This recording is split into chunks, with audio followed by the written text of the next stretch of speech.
Welcome to Anita Patel Maths channel, 12th GSEB NCERT Mathematics. Exercise 1.3, Chapter 1, Relation and Function.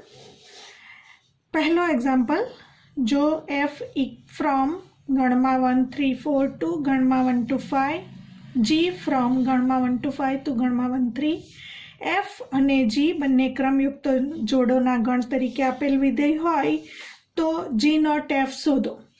મિત્રો, અગાઉના વિડીયોમાં સંયોજિત વિધેય કઈ રીતે વ્યાખ્યાયિત કરી શકાય, સંયોજિત વિધેયની ક્યારે વ્યાખ્યાયિત થઈ શકે અને એને સમજાવતા કેટલાક એક્ઝામ્પલ આપ્યા છે. એ વિડીયો તમે જોઈ લેજો, એની લિંક તમને ડિસ્ક્રિપ્શન બોક્સમાં મળી જશે, તો આ એક્સરસાઇઝ સરળતાથી સમજી શકાશે. મિત્રો, અહીં જી નોટ એફ મેળવવાનું હોવાથી પહેલાં તો જી નોટ એફ મેળવવા માટેની આવશ્યક શરત એ વિડીયો જોઈ લેજો, જેથી તમને ફરીથી યાદ આવી જશે.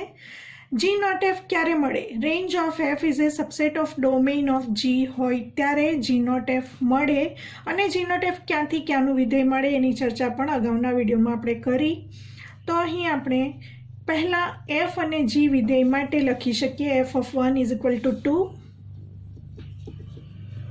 f of 3 is equal to 5, f of 4 is equal to 1. Same એ જ પ્રમાણે g વિધેય માટે g of 1 is equal to 3, g of 2 equal to 3, g of 5 is equal to 1. હવે આપણે g નોટ એફ મેળવવા માટેની જે શરત છે એનું પાલન થાય છે કે નહીં ચકાસીશું. રેન્જ ઓફ એફ એ ડોમેન ઓફ જીનો સબસેટ થવો જોઈએ. રેન્જ ઓફ એફ, એફનો રેન્જ લખવા માટે એફનો રેન્જ છે ગણમાં 1 to 5 અને જીનો ડોમેન એટલે ગણમાં 1 to 5, બંને સમાન છે.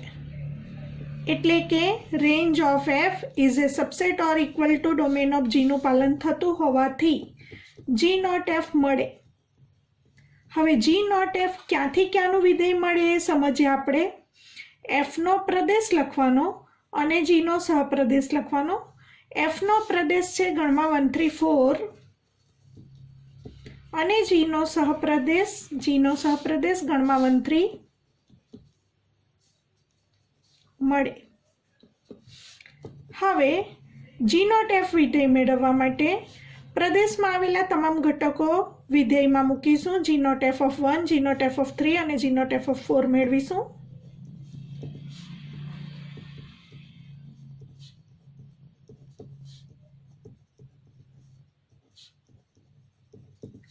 હવે જી ઓફ F1 લખાશે, પરંતુ f of 1 is equal to 2, તો f1 ની જગ્યાએ 2 મૂકીશું અને g of 2 is equal to 3. હવે g of f3 લખાશે, પરંતુ f of 3 equal to 5, તો g of 5 અને g of 5 is equal to 1. g of f of 4, f of 4 is equal to 1 અને g of 1 is equal to 3. માટે g not f from 1 3 4 to 1 3, જ્યારે આપણે answer લખીએ ત્યારે પ્રદેશ સહપ્રદેશ સાથે વિધેય જે મળ્યું હોય એ લખવાનું. g not f equal to આપણને 1 ને સંગત 3 મળે છે, 3 ને સંગત 1 મળે છે, 4 ને સંગત પણ 3 મળે છે. તો આપણે મેળવ્યું જી નોટ એફ અને એને દર્શાવ્યું આપણે ક્રમયુક્ત જોડોના ગણ તરીકે. એક્ઝામ્પલ 2 જોઈશું. F from R to R, g from R to r, h from R to r વિધેયો છે. સાબિત કરો કે, પહેલું પરિણામ સાબિત કરીશું, f plus g not h equal to f not h plus g not h. મિત્રો અહીં પહેલા લખીશું ક્યાંથી ક્યાંના વિધેયો છે. એફ, જી અને એચ ત્રણેય આરથી આરના વિધેયો હોવાથી તમામ સંયોજિત વિધેયો આરથી આરના મળશે. તો પહેલા લખીશું એફ પ્લસ જી, એ પણ આરથી આરનું. પછી લખીશું f plus g not h, એ પણ આરથી આરનું. F not h from R to R, g not h from R to R મળે. તો પહેલા પરિણામ માટે જરૂરી તમામ સંયોજિત વિધેયો આરથી આરના મળશે એવું દર્શાવ્યા પછી for every x belongs to r પ્રદેશ માટે ડાબી બાજુ લઈ લઈશું f plus g not h of x. આ રીતે f plus g not h of x. હવે આ નોટને અલગ કરીએ તો લખાશે f plus g of h x. આ રીતે ઇક્વલ ટુ, હવે આપણે f of h x plus g of h x લખી શકીશું.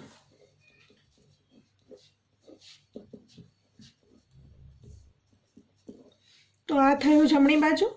હવે એના ઉપરથી ડાબી બાજુનું વિધેય લખવું હોય તો સીધું પણ લખાશે. ડાબી બાજુ જમણી બાજુ એફ નોટ એચ અને જી નોટ એચ લાવવાનું છે, જે અહીંથી મળી જાય છે. આ ઓફને આપણે લખી શકીએ f not h of x, અને અહીં પણ ઓફ છે એને લખી શકીએ. એચ અને જીનું સંયોજિત વિધેય છે g not h of x. તો માટે f plus g not h of x બરાબર f not h of x plus g not h of x માટે સાબિત થાય છે f plus g not h equal to f not h plus g not h. પહેલું પરિણામ સાબિત કર્યા પછી બીજું પરિણામ સાબિત કરીશું.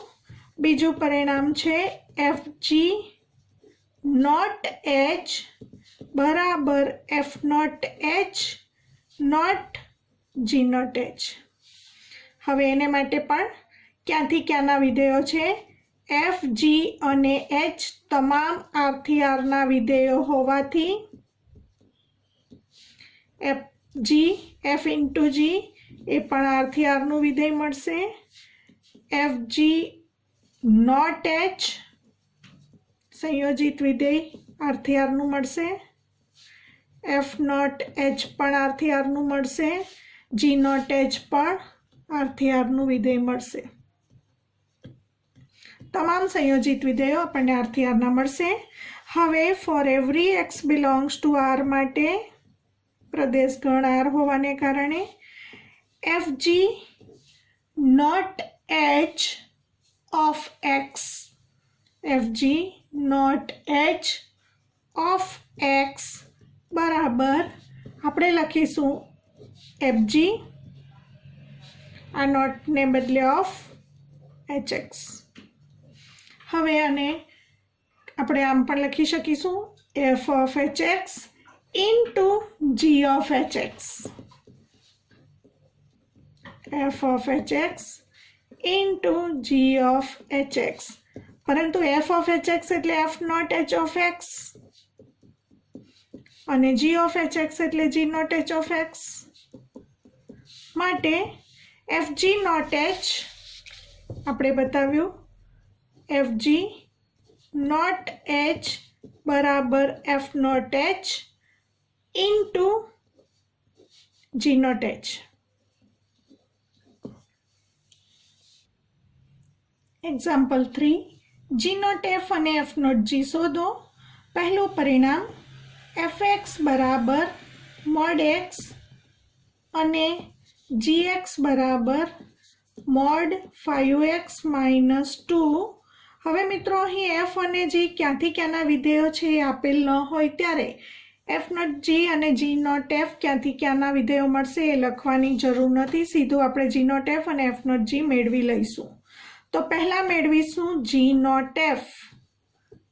Not f of x equal to g of f x equal to, હવે આનો મતલબ થશે જી વિધેયમાં જ્યાં એક્સ છે ત્યાં આપણે એફ એક્સ લખી દેવાનું છે. જી વિધેયમાં જ્યાં એક્સ હોય ત્યાં આપણે એફ એક્સ લખીશું. જી વિધેયમાં અહીં એક્સની જગ્યાએ આપણે એફ એક્સ લખીશું, જી વિધેય લખવાનું નથી. જી વિધેયમાં એક્સની જગ્યાએ એફ એક્સ એટલે મોડ 5 એક્સની જગ્યાએ એફ એક્સ -2. હવે એફ એક્સ વિધેય જે આપ્યું હોય એ લખી દેવાનું છે. એફ એક્સ વિધેય આપેલું છે મોડ એક્સ, તો મળશે 5 મોડ એક્સ -2. તો પહેલું વિધેય મળ્યું g not f of x equal to mod 5 mod x -2. F not g મેળવીશું. F not g of x બરાબર એફ ઓફ જી એક્સ. હવે બહારનું વિધેય છે એફ વિધેયમાં જ્યાં એક્સ હોય ત્યાં જી એક્સ મૂકવાનું છે. એફ એક્સ વિધેયમાં એક્સની જગ્યાએ આપણે જી એક્સ એટલે મોડ જી એક્સ. હવે માનાંકની અંદર જી એક્સ વિધેય જે આપ્યું છે એ લખી દેવાનું છે.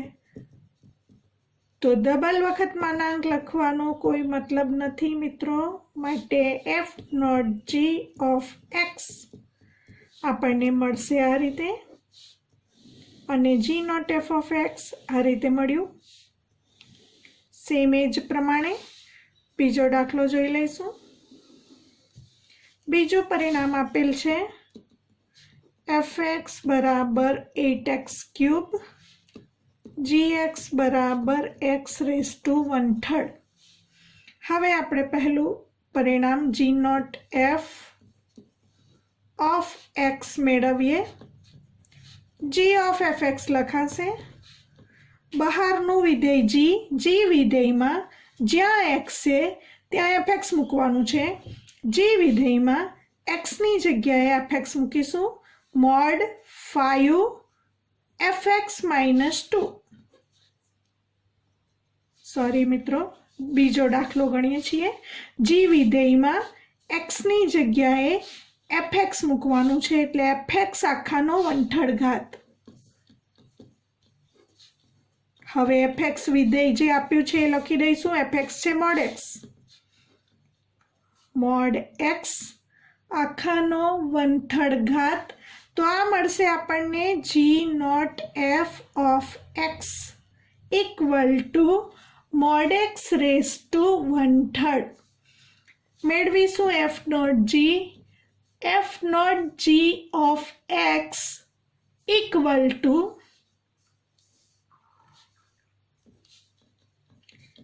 F of g x. Sorry મિત્રો, અહીં ભૂલ થાય છે. G not f of x equal to અહીં એફ એક્સ વિધેય બીજા દાખલામાંથી મૂકવાનું છે અને બીજા દાખલામાં એફ એક્સ વિધેય 8x³ છે. મારી મિસ્ટેક થઈ અહીંયા, માટે અહીં 8નું ઘનમૂળ 2 આવશે અને આ ઘન અને 1/3 ઉડી જશે એટલે એક્સ આવશે. તો આપણને જવાબ મળશે 2 mode x equal to 2x. તો અહીં 2x આન્સર આવશે. જી નોટ એફ મેળવ્યા પછી આપણે મેળવીશું f not g. F not g of x બરાબર f of g x. F વિધેયમાં જ્યાં એક્સ છે ત્યાં જી એક્સ મૂકવાનું છે. એફ વિધેયમાં એક્સની જગ્યાએ જી એક્સ મૂકવાનું છે. 8gx આખાનું ઘન. હવે gx વિધેય જે આપ્યું છે x⁻⁻⁻, gx વિધેય x⁻⁻⁻ અહીં મૂકી દેવાનું છે. x⁻⁻⁻ આખાનું ઘન આ કેન્સલ થશે, માટે આપણને મળશે 8x. તો આપણે મેળવ્યું g not f of x equal to 2x અને f not g of x equal to 8x। तो आपने बंनेना जवाब आ प्रमाणे मळशे। नेक्स्ट दाखलो जोईशुं।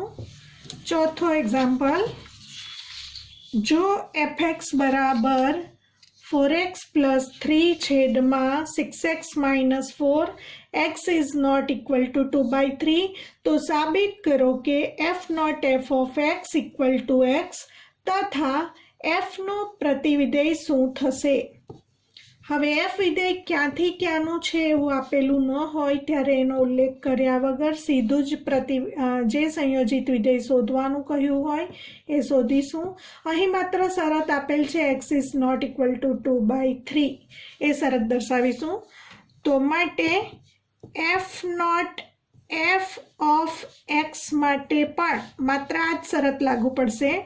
આપણે લખીશું f ઓફ fx।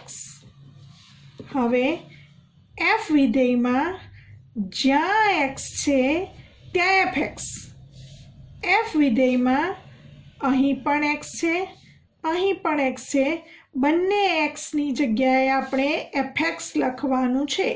4x ની જગ્યાએ fx પ્લસ 3 છેદમાં 6 x ની જગ્યાએ fx, આ x ની જગ્યાએ fx माइनस 4। हवे मित्रों आपेल विधेय fx लखी देवानुं छे। fx विधेय 4x प्लस 3 ना छेदमां 6x माइनस बंने जग्याए लखीशुं। fx विधेय छे 4x plus 3 छेदमां 6x minus 4 plus 3 upon 6 into फरी पाछुं fx विधेय 4x plus 3 upon 6x minus 4 minus 4 सादुरूप आपीशुं। અહીંથી 2 કોમન લઈને સાદુરૂપ આપીએ તો પણ ચાલે। 2 કોમન લઈ અને અથવા તો સીધો જ લસા લઈ લઈશું। અંશનો લસા પણ 6x માઇનસ 4, છેદનો લસા પણ 6x માઇનસ 4, બંનેના લસા એકબીજા સાથે ઉડી જશે। 4 × 4 16x પ્લસ 4 × 3 12 પ્લસ 3 × 6x એટલે 18x minus 4 × 3 12 upon 6 × 4 24x plus 6 × 3 18 minus 4 × 6x એટલે माइनस 24x, आ माइनस અને आ माइनस थशे प्लस 4 × 4 16 प्लस 12 माइनस 12 साथे कैंसल थशे। 16x અને 18x नो सरवाळो 8 ने 14 34x छेदमां 24x અને 24x उड़ी जशे। 18 અને 16 नो सरवाळो 34 कैंसल थता आपणे मळशे x। तो मित्रों आपणे बताव्युं f not f of x बराबर x અને આપણે તદેવ વિધેયની વ્યાખ્યા શીખી ગયા।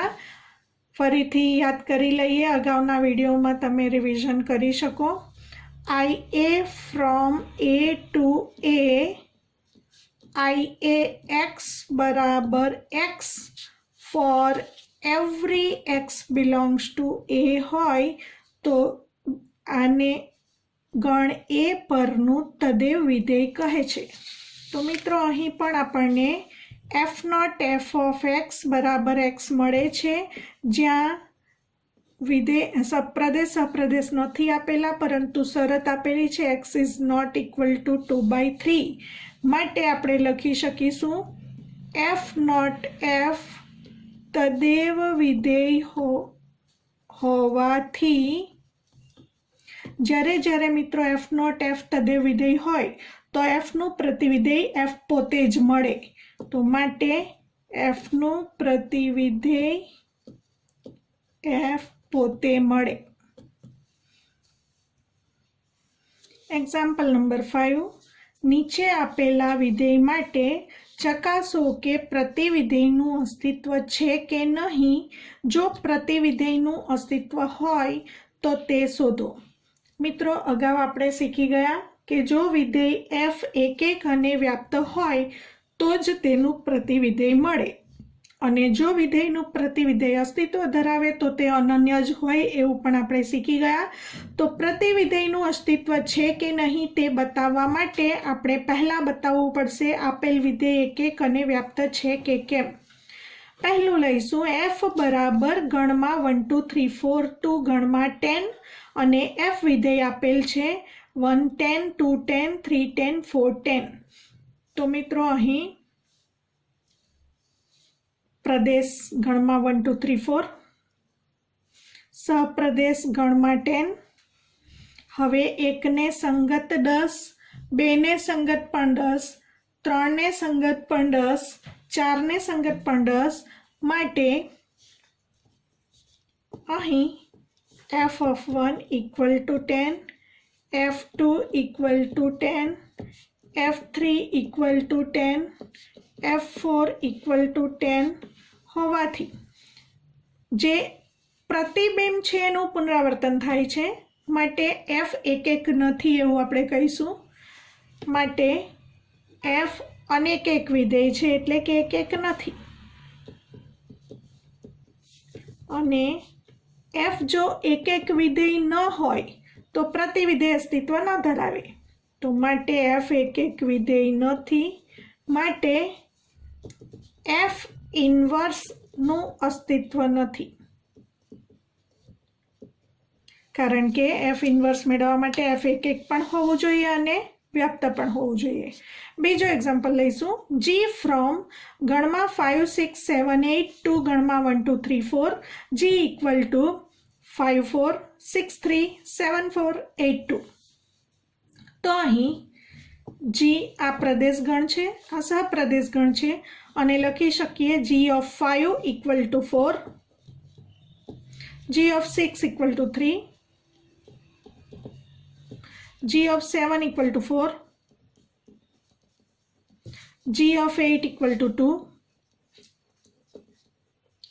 હવે મિત્રો એકક વિધેય હોવા માટે જે આ પ્રતિબિંબ મળે છે એમાં પુનરાવર્તન થવું ન જોઈએ, પરંતુ 4નું પુનરાવર્તન થાય છે. તો આપણે લખી શકીશું 5 અને 7 અલગ અલગ ઘટકો છે, છતાં પણ g5 નો આન્સર પણ 4 છે અને g7 નો આન્સર પણ 4 છે. માટે આપણે આ અનેક વિધેયની વ્યાખ્યામાં શીખી ગયા. x1 is not equal to x2 implies fx1 is equal to fx2 હોય તો f અનેક વિધેય થાય. તો અહીં પણ બે પ્રદેશના ઘટકો સમાન ન હોવા છતાં પણ તેમના માટે પ્રતિબિંબ સમાન મળે છે. માટે g અનેક વિધેય છે. ફરી પાછું આગળની જેમ જ લખીશું. g અનેક વિધેય છે માટે g એકક વિધેય નથી. હવે જો એ g એકક વિધેય ન હોય તો g ઇન્વર્સનું અસ્તિત્વ નથી. g ઇન્વર્સનું અસ્તિત્વ નથી એવું આપણે કહીશું. ત્રીજો એક્ઝામ્પલ જોઈશું. h ફ્રોમ ગણમાં 2 3 4 5 2 7 9 11 13 h = 2 7 3 9 4 11 5 13 આ પ્રદેશ છે અને આ સહપ્રદેશ છે. હવે આના ઉપરથી આપણે લખી શકીએ h(2) = 7, h(3) = 9, h(4) = 11, h(5) = 13, 2 3 4 5 એ પ્રદેશના સભ્યો છે અને એને માટે પ્રતિબિંબ મળે છે 7 9 11 13. તો પ્રતિબિંબમાં પુનરાવર્તન જો ન હોય તો આપણે કહીશું એકક વિધેય છે. 7 9 11 13 અલગ અલગ પ્રતિબિંબો મળે છે તો આપણે કહી શકીશું h પ્રદેશના તમામ ઘટકો માટે ભિન્ન ભિન્ન પ્રતિબિંબો મળે છે માટે h એકક વિધેય છે. For every x belongs to domain of h માટે ભિન્ન ભિન્ન પ્રતિબિંબો એટલે y ની કિંમત મળે છે માટે h એક એક વિધેય છે। હવે મિત્રો ચકાસીશું કે h વ્યાપ્ત છે કે કેમ। h વ્યાપ્ત હોવા માટે રેન્જ ઓફ h શોધીશું। પહેલા રેન્જ ઓફ h એટલે જે પ્રતિબિંબોનો ગણ છે તે, પ્રતિબિંબોનો ગણ એટલે 7, 9, 11, 13। હવે રેન્જ ઓફ h અને ડોમેન કોડોમેન ઓફ h સમાન છે। જુઓ સહપ્રદેશ ગણ પણ આ જ છે। રેન્જ ઓફ h અને સહપ્રદેશ ગણ બંને સમાન હોવાથી h વ્યાપ્ત વિધેય છે। માટે h એક એક અને વ્યાપ્ત વિધેય હોવાથી h ઇન્વર્સનું અસ્તિત્વ છે એવું કહીશું। હવે h ઇન્વર્સ મેળવવા માટે h ઇન્વર્સ બરાબર જે આપણે યાદ કરીશું, જો f a થી b પરનો વિધેય હોય તો g f ઇન્વર્સ b થી a પરનું વિધેય થશે। એટલે જે પ્રદેશ છે તે સહપ્રદેશ સાથે ઉલટ સુલટ થશે। તો અહીં 2, 7 ની ક્રમયુક્ત જોડ બની જશે 7, 2, 3, 9 ની ક્રમયુક્ત જોડ બની જશે 9, 3, 4, 11 બની જશે 11, 4, 5, 13 બની જશે 13, 5। તો આ રીતે ક્રમયુક્ત જોડોનો ગણ મળે છે h ઇન્વર્સ ઇક્વલ ટુ આ રીતે લખાશે।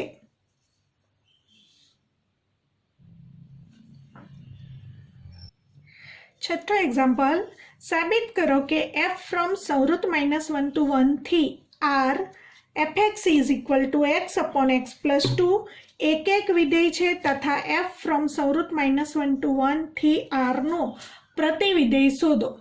તો સૌથી પહેલા આ જે વિધેય છે તે એક એક વિધેય સાબિત કરવા માટે પ્રદેશ છે સંવૃત્ત -1 to 1। સંવૃત્ત -1 to 1 માં ધન પૂર્ણાંક, ઋણ પૂર્ણાંક, શૂન્ય, અપૂર્ણાંક, ધન અપૂર્ણાંક, ઋણ અપૂર્ણાંક બધું જ આવે। માટે બધી કિંમતો મૂકવી શક્ય નથી, પરંતુ એટલું અનુમાન થઈ શકે x ની કિંમત સંવૃત્ત -1 to 1 માંથી લેતા જેમ જેમ x બદલાશે તેમ તેમ આ ગુણોત્તરનું મૂલ્ય બદલાતું જશે। માટે આપણે અનુમાનથી આગળ વધીએ। For every x1, x2 belongs to Pradesh સંવૃત્ત -1 to 1 માટે આપણે fx1 ઇક્વલ ટુ fx2 લઈશું અને સાબિત કરીશું x1 equal to x2 implies. હવે fx1 એટલે x1 અપન x1 પ્લસ 2 અને fx2 એટલે x2 અપન x2 plus 2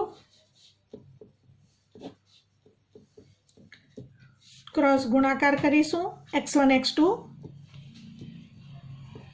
plus 2x1 x1 x2 plus 2x2 બંને બાજુથી x1 x2 કેન્સલ થશે। 2x1 equal to 2x2 implies x1 equal to x2 માટે આપેલ વિધેય f એક એક વિધેય સાબિત થયું। એક એક વિધેય છે। હવે પ્રતિવિધેય ત્યારે જ અસ્તિત્વ ધરાવે જ્યારે f એક એક અને વ્યાપ્ત વિધેય હોય। તો અહીં f નો આપણને અહીં આપેલ છે f ફ્રોમ સંવૃત્ત -1 to 1 થી રેન્જ ઓફ f આપેલ છે અહીં rf। તો મિત્રો હવે આપણે રેન્જ ઓફ f અને હવે અહીં લખી આપ્યું છે કે f ફ્રોમ સંવૃત્ત -1 to 1 થી rf નું પ્રતિવિધેય શોધો। એનો મતલબ f એક એક તો હતું જ, હવે રેન્જ ઓફ f અને સહપ્રદેશ ગણ પણ સમાન છે। માટે f વ્યાપ્ત વિધેય છે। માટે f એક એક અને વ્યાપ્ત વિધેય છે। હવે મિત્રો શીખી ગયા, જો એફ એકક અને વ્યાપ્ત વિધેય હોય તો એફ નું પ્રતિવિધેય મળે અથવા તો એફ ઇન્વર્સનું અસ્તિત્વ છે એવું આપણે કહી શકીએ. હવે એફ ઇન્વર્સ મેળવવા માટે આપણે વ્યાપ્ત વિધેયની જે બીજી વ્યાખ્યા લઈએ છીએ, for every y belongs to સહપ્રદેશ માટે એવો એક્સ બિલોંગ્સ ટુ પ્રદેશમાં કિંમત મળે છે કે જેથી વાય ઇક્વલ ટુ એફએક્સ થાય. મિત્રો એમાં જે વાય બરાબર એફએક્સ લઈને જે એક્સને કરતા બનાવીને કિંમત મેળવીએ છીએ એ જ એફ ઇન્વર્સ મળશે, કારણ કે y બરાબર fx implies x બરાબર f ઇન્વર્સ y લખાય.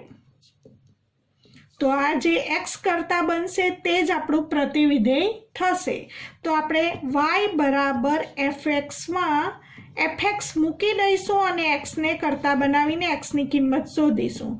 fx આપણને આપેલ છે x upon x plus 2, તો fx ની જગ્યાએ x upon x plus 2 મૂકીશું, ક્રોસ ગુણાકાર xy plus 2y equal to x. x ને કરતા બનાવવાનું હોવાથી x આ બાજુ લઈશું, xy માઇનસ x અને 2y ને આ બાજુ લઈશું માઇનસ 2y, માટે x into y minus 1 equal to minus 2y, માટે x equal to minus 2y upon y minus 1. અંશ અને છેદ બંનેના ચિહ્નો બદલી કાઢીએ તો 2y ના છેદમાં 1 માઇનસ y થશે. તો x equal to 2y upon 1 minus y.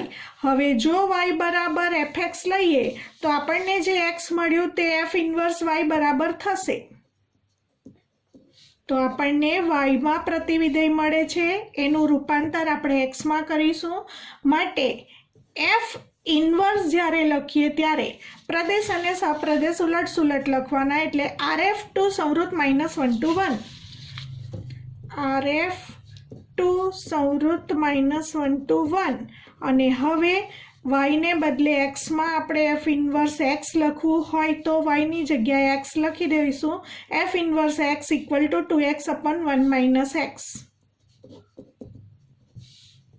તો આ રીતે આપણને એફ ઇન્વર્સ મળે છે.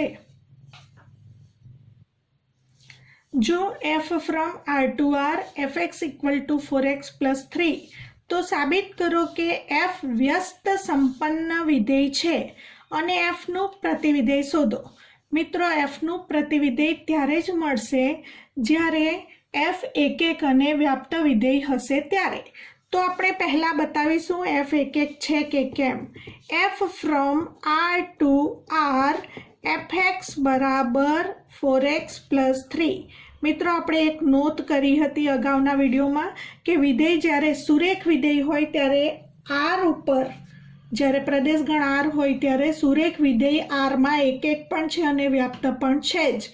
એટલે હવે સીધું જ આપણે અગાઉ જ્યારે આવા દાખલા ગણ્યા ત્યારે આપણે પ્રદેશ આરમાંથી કેટલી કિંમતો આમાં મૂકતા હતા અને અનુમાન પરથી આગળ વધ્યા હતા, પરંતુ હવે અહીં આપણને ખબર જ છે કે fx is equal to ax plus b, a is not equal to 0.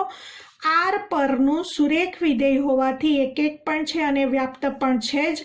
તો એ અનુમાન સાથે આપણે સીધું વ્યાખ્યા ઉપર આવી જઈએ. For every x1 x2 belongs to Pradesh R માટે fx1 ઇક્વલ ટુ fx2 લઈશું અને સાબિત કરીશું x1 equal to x2. fx1 એટલે 4x1 પ્લસ 3, fx2 એટલે કે 4x2 પ્લસ 3, બંને બાજુથી 3 કેન્સલ થતા 4x1 ઇક્વલ ટુ 4x2, બંને બાજુથી 4 કેન્સલ થતા x1 equal to x2. fx1 equal to fx2 implies x1 equal to x2, માટે f એકક વિધેય છે. હવે વ્યાપ્ત વિધેય હોવા માટે પ્રતિબિંબોનો ગણ એટલે રેન્જ ઓફ f ની ચર્ચા કરીશું. થોડું ઇમેજિનેશન મેળવી લઈએ.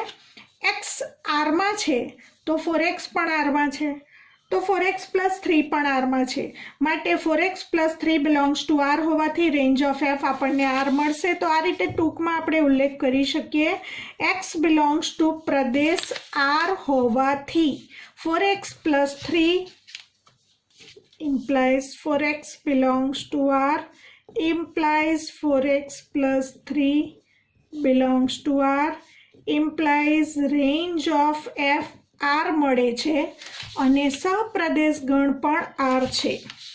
તો રેન્જ ઓફ F અને સહપ્રદેશ ગણ સમાન હોવાને કારણે F વ્યાપ્ત વિધેય છે, પરંતુ આપણે બધી કિંમતો મૂકી નથી. તો આપણે વ્યાખ્યા નંબર 2 નો ઉપયોગ કરીશું.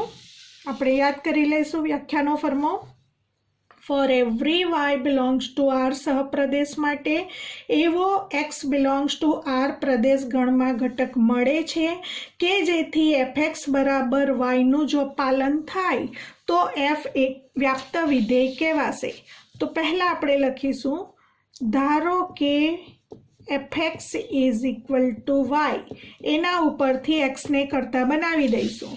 4x plus 3 fx ની જગ્યાએ 4x plus 3 equal to y માટે 4x equal to y minus 3 માટે x equal to y minus 3 upon 4. x મેળવ્યા પછી આપણે લખીશું four every y belongs to સહપ્રદેશ R માટે